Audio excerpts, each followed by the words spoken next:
वफाकी हुकूमत ने खसारे का शिकार 1700 यूटिलिटी स्टोर्स बंद और हजारों मुलाजमीन को फारिग करने का फैसला कर लिया। सेनेटर ओन अब्बास की जेर सदारत कायमा कमेटी बराए वजारत सनत व पैदावार का इजलास हुआ।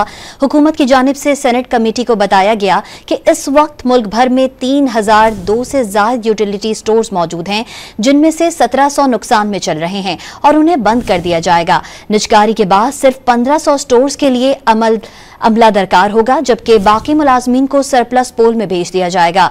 डेली वेजेस और कॉन्ट्रैक्ट मुलाजमीन को कोई पैकेज नहीं दिया जाएगा।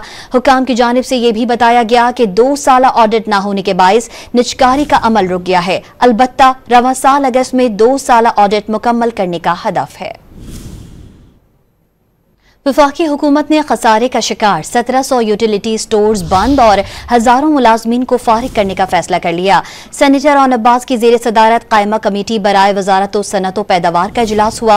हुकूमत की जानिब से सेनेट कमेटी को बताया गया कि इस वक्त मुल्क भर में 3002 से ज्यादा यूटिलिटी स्टोर्स मौजूद हैं, जिनमें से 1700 नुकसान में चल रहे हैं और उन्हें बंद कर दिया जाएगा। निजकारी के बाद सिर्फ 1500 स्टोर्स के लिए अमला दरकार होगा, जबकि बाकी मुलाजमीन को सरप्लस पोल में भेज दिया जाएगा। डेली वेजेस और कॉन्ट्रैक्ट मुलाजमीन को कोई पैकेज नहीं दिया जाएगा।